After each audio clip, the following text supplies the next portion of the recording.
Салам достор, автоуна асто иштеткендер, сервис иштеткендер. Эгер ким кичинекей сервис ачып, ошо сервисти мындай расширение кылып, документацияларын оңдоп, көп адам иштей турган кылып, налогторун төлөп, анан кийин ошол налогуна дагы, арендага дагы, анан ишчилерге дагы, өзүңө дагы аша тургандай кылып, баарын бөлүштүрүп, упаковать этип, системага коем деп кызыгып жүргөндөр болсо, бизге кайрылсаңыздар болот. Толук системага коюп беребиз. Мисалы мен примерно айта кетейин, эмнелерди кандай кылыш керек. Балким өзү кызыккандар өздөрү балким жасап алат да. Азыр бир жерде эстеп калдым, ошончо сразу видео тартып коеюн дедим. Мен жолум улантып сүйлөп кете берейин. Кимге кызык болсо видеону көрүп, өзү жасап ала тургандар өзү жасап алса болот. Биринчиден эстону башта айтып берейин. Эсто ачканда, эсто ачыш үчүн эмне кылыш керек десе, эсто ачыш үчүн Бишкекти айтып берейин. Башка жакта мисалы эң документальный бул Бишкек да. Бишкекте мисалы эсто ачыш үчүн аренда таптың, биринчи линиядамбы, экинчи линиядамбы, эми айырмасы жок, таптың дагы. Эми ошол тапкан эстоңду ээси менен договор аренда болуш керек. Договор аренда түзөсүн. Өзү эмнеге закон боюнча 1 жылга түзүлөт. Эми мындай эң эле аз дегенде 1 жылга түзгөнүңөр жакшы да. Эми ишиңе жүрүшкөндө болбосо ишкананы бошотуп беришке туура келип калат. Андан кийин ишкананын ошо эсто деген документ болуш керек. Же болбосо МТЗ деген документ. Бул деген эмне десе, МТЗ документ бул точно ошол жер машинаны оңдой турган технический атайын оңдогонго ылайыкташтырылып курулган, ошол курулган нерсенин чертежу. Ал чертеждору эмнеге керек деген суроо пайда болот да. Качан силер реклама алам деп атканыңарда, мисалы 3D реклама алам дегенде архитектурадан лицензия алыш үчүн МТЗ керек да, жок дегенде. Же эсто деген документ керек. Ошол документти алгандан кийин архитектурага барып кагаз тапшырасыңар. Договор аренда, МТЗ, жердин техпаспортунун копиясы, же болбосо жердин өзүнүн документи, кызыл китеби. Ошолорду алып барып, өзүңүн паспортунда майда-чүйдө документтер калгандар. Ошолорду алып барып тапшырасыңар. Андан кийин дизайн жасаш үчүн примерный фото бер дейт, зданиянын примерный фотосун бересиңер. То есть кайсыл жерге реклама илинет да. Анан алар өздөрүндө жасай турган балдар бар. Кааласаңар аларга акча төлөп аларга жасатасыңар, кааласаңар өзүңөр жасатсаңар да болот. Негизи өздөрүнө жасаткан жакшы, себеби өздөрүнүкү өздөрүнө өтөт да. Жасатасыңар, силерге мындайынан боюн, анан ширинасына рекламанын размерин берет. Анан ошол рекламанын размерин берет, уруксат берет, печать урулат, акчасын төлөйсүңөр. Рекламага заказ бересиңер. Рекламага заказ бергенде логотипти ойлоп табасыңар, атты ойлоп табасыңар, аны кыргыз патентировать этесиңер, илдиңер, уже реклама маселеси бүттү. Естественно, зданияны алгандан баштап эле аренда кетип атат. Ошол 15 рабочий күндө архитектура уруксат берет, дагы 10 күндө 3D, 1 ай ошо менен өтүп кетет. Анга чейин эми уруксат берет негизи иштеп тургула деп. Анга чейин рекламалар тартып, Instagram аккаунтун ачып, логотипин коюп, биз ачылдык, мындай кылдык, андай кылдык деп иштеп турасыздар. Мелкий ремонттор кылып турасыздар. Это мелкий ремонт дегенде ошо зданиянын өзүнүн, мисалы кол жууй турган, дарат ала турган, намаз окуй турган, чай иче турган жерлериңиздерди, душтарды өзүңүзгө ылайыкташтырып курасыздар. Куруп өзүңүзгө комфорт создавать этип аласыздар. Анан комфорт создавать этип алганыңыздардан кийин 1 айда ошо бардык рекламалар бүтүп калгандан кийин жумуш башталат. Жумуш башталганда эле эң жакшы жолу Бишкектеби, башка жактабы Instagramга таргет кетиргениңер жакшы. Таргетте силер кимсиңер, канча жылдан бери иштейсиңер, эмне жумуштарды аткарасыңар, канчадан канчага иштейсиңер, кандай акциялар бар, кандай арзандатуулар бар, ошонун баардыгын айтасыздар. таргетке кетиресиздер. Таргет күнүнө $10 күнүнө кетирсеңер 20 күнгө эң начальниги ошо жетет. Лалафого бересиңер. Инстаграмга күндө болгон келген машинаны тартып чыгарып турасыздар. Бул эң алгачкы раскрутка. И ошо менен жумуш башталды. Эми бул жумуш ошо ушу менен башталып кетет. Эми налог маселеси кандай болот? Кайсыл участкага карасаңыздар, ошонун налоговый инспекцияга барасыздар.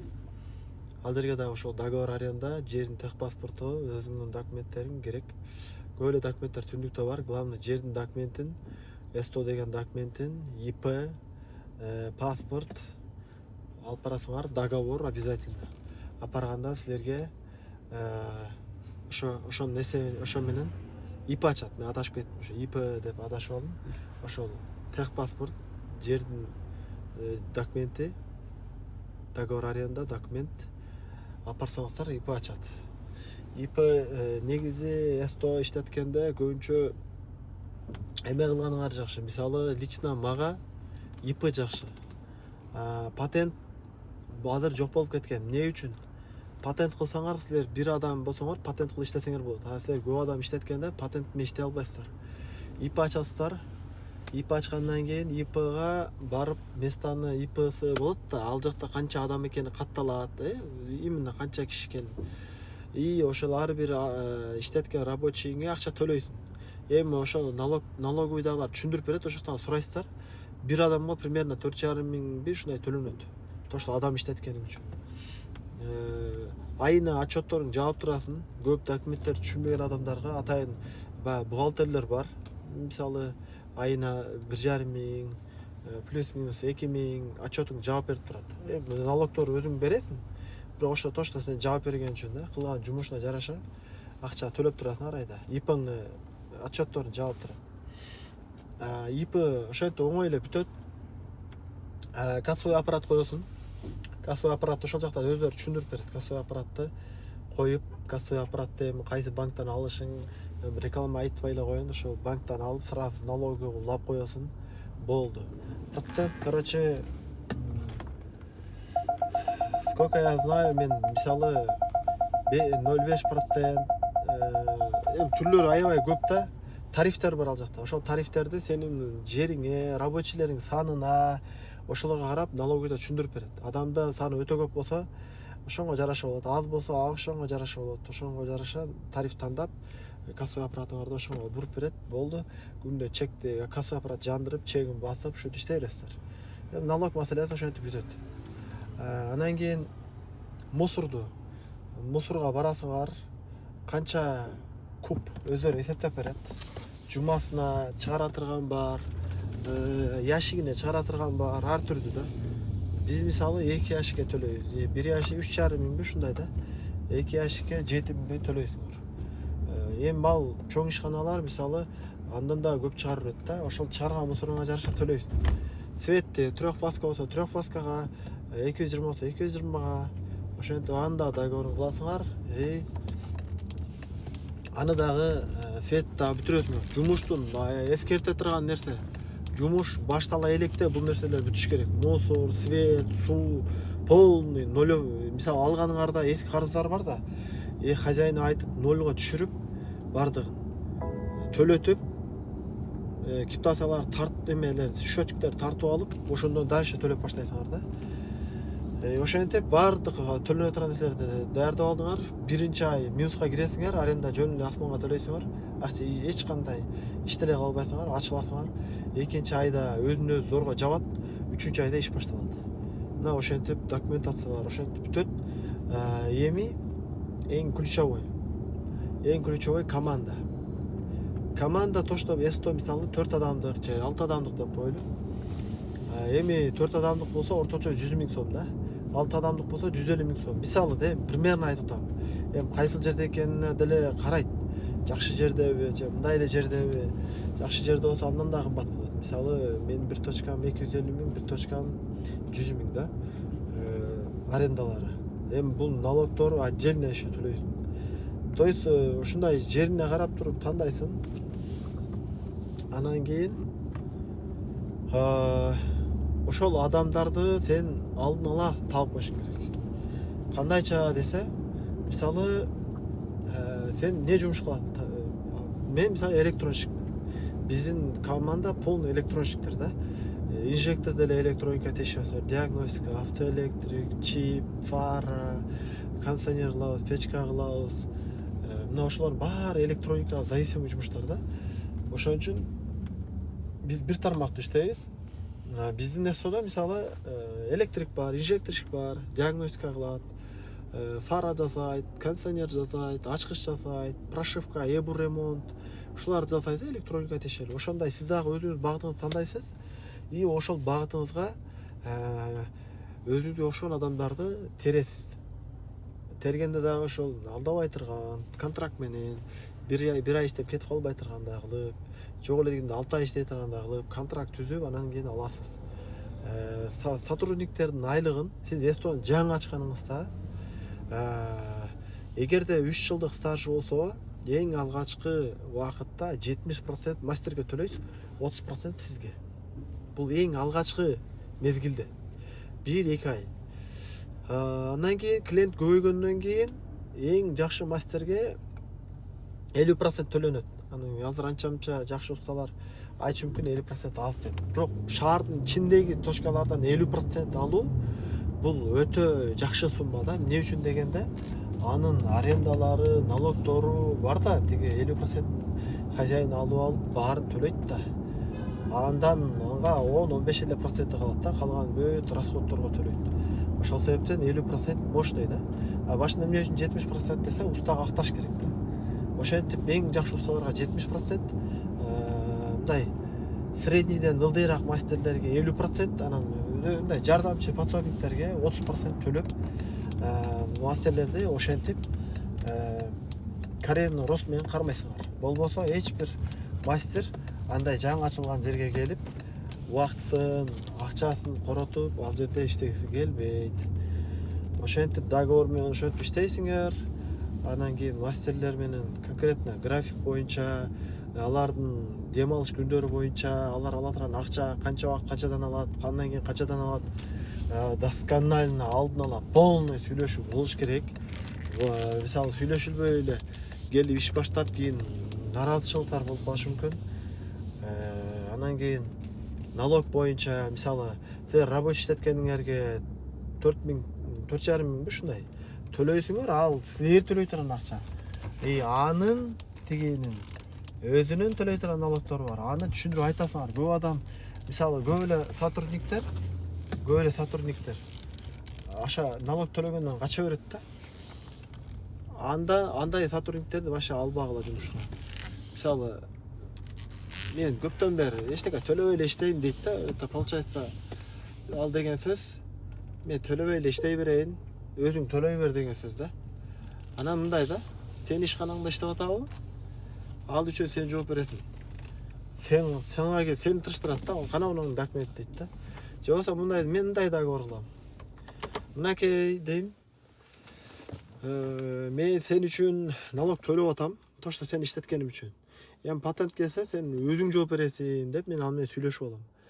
Макул дейт, болду, ал патентин келсе өзүнө штраф салат. Мен ал үчүн налог төлөп уже ишим кылып атам да. Ошентип договор кыласыңар, болду, ошентип иштей берсеңер болот. Анан кийин алар өзүн төлөп, 50%-ын алып, алар деле күндө мындай да туугандар, алар 5 миң иштегендери бар, арасында 10 миң иштегендери бар. Мисалы 5 миң иштегендер 2,5 миң алат. 2,5 миңден 10 күндө 25 миң. Bir ayda 75 миң алат. Bir gün выходнойдон, ар жумада бирден выходной болсо, 2,5 миңден кемитсек 10 миң сом, 65 миң таза алат да примерно. 65 миңден эми 3,5 миң патент төлөп коюш, мен оюмча бул адилеттүү эле да. Ошентип 60 миңдей иштейт. Бул средний иштеген мастерлер. Жакшы иштеген мастерлер бар, мындай жакшы жумуштарды, кымбат жумуштарды билгендер бар, күндө 10 миң иштейт алар. Алар 10 миң иштеп, айына алар көп эле чогулуп таштайт алар. Алар 5 миң алганда айына где-то 150 миңдей алып коет. 150 миңден 3,5 мың патентке берсе 140 миңдей таза калат. Майда выходнойлорун алып салганда 135 миңдей калат экен да. Кыскасы мына ушинтип иштеген адамдар бар. Эми бул билбейм көппү азбы, бирок эми ар ким өзү кетирген мээнетине жараша акча алат. Ар бир адам ар түрдүү. Бирок баягы общий цифраны эсептеп келгенде бир СУда жакшы бир мастер, средний мастер, новичок болуп отуруп эми 300 миң, 400 миң мисалы общий 400 миң акча түшүрөт дейличи, общий сода. 200 миңин балдар алса, 200 миң сага калса, 100 миңин арендага төлөсөң, анан налог төлөсөң 20 миңдей. Же математикасын точно чыгарбай эле коелу, примерно да. Сен деле ошо балдар иштегендей эле иштейсиң да, получается 70 миң, 80 миң. Эми кичинекей ишкананыкы ошондой болот да. Андан кийин ал жерде сен кошумча запчасть алып келип сатсаң болот да. Запчасть алып келип сатсаң 10 миллионго чейин налог төлөбөйсүң. Отчет бересиң кадимкидей кассовый аппарат майдачылары. Аларда ким кызык болсо айтсаңар, аны деле досконально видеосын чыгарып берем. Андан дагы айына 50 миң акча түшүп турат да. Ошентип отуруп 100 миңден ашат. Ошентип бир точка ачып, ал жерде системага коюп, дагы бир точка ачып, аны системага коюп, дагы бир точка ачып, ошентип 3-4 точкадан жакшы акча түшөт да. Бул баардыгы мындай бир айда, 2 айда боло турган нерселер эмес. Буларды мындай сабыр кылып, мынтип отуруп кыла турган жумуштар да туугандар. Мына ушинтип системага коюп иштесеңиздер болот. Эгерде көп жылдан бери иштейсиңер, 10 жыл, 15 жыл, 20 жыл системага эч кое албай атасыңарбы? Ойлонбой кайрылгыла. Полный системага түшүрүп беребиз. Любой авто, S-точка, мойка, сойка, автозапчасть, любой системага түшүрүп беребиз. Системага толук түшкөндөн кийин, анан кийин өзүңөргө полный өткөрүп беребиз. Сүйлөшөбүз сөзсүз түрдө. Айтам, мынча убакыт кетет экен ишканаңарды көрүп туруп айтам, мынча убакыт кетет экен, мындай болот экен, тигиндей болот экен деп түшүндүрүп берем. Силерге эгер макул болсо, силерге наставник болуп, баардыгын жетелеп үйрөтүп коем. Кызык болгон болсо, сөз кайрылгыла, астына байланыш номери калтырып коем. Анан биздин аккаунтты карап туруңуздар туугандар. Ошол аккаунттан буюрса мынакей жакшы бир проекттерди баштаганбыз. Мынакей азыр СТО кантип ачылыштары жөнүндө видеолор чыгат жакында, магазин кантип ачылыштары видео чыгат жакында. Андан кийин окуу жайды кантип ачыш жөнүндө документальный фильмдер чыгат. Эми кандай кыргызча айтканда жол жоболору да, эми кичинекей бизнестердин жол жоболорун полный айтып беребиз. Эми бул көрүүгө көтөрүп кете албайбыз бул нерселердичи, баардыгын мен ушул монополияны жоём деп мынакей уже 13 жылдан бери жүрөм. Буюрса мынакей колдон келгенче съемка кылып атабыз, колдон келгенче колубуз бошогондо эле мындай видеолор тартып атабыз, обучающий. Эми кимге кандай болот, менин характерим ушундай. Мисалы кимдир бирөө балким текебердей көрүнөт, башкадай көрүнөт. Менин характерим ушундай. Болгондой айтып эле чыгарып сүйлөп ушинте берем. Эми бирок оюм түз. Мисалы мен ушу адамдар лично менин кесиме кызыккан адамдар ушул нерсени кылса экен деп мен жакшы ойлойм. Болбосо эч ким мага эчтеке төлөбөйт, чыгарганыма, башка кылганыма. Чисто мындай Аллахтын ыраазылыгы үчүн чыгарабыз. Кимге полезный болсо, ой пикирлер жазып, бизди колдоп, каналыбыз жаш.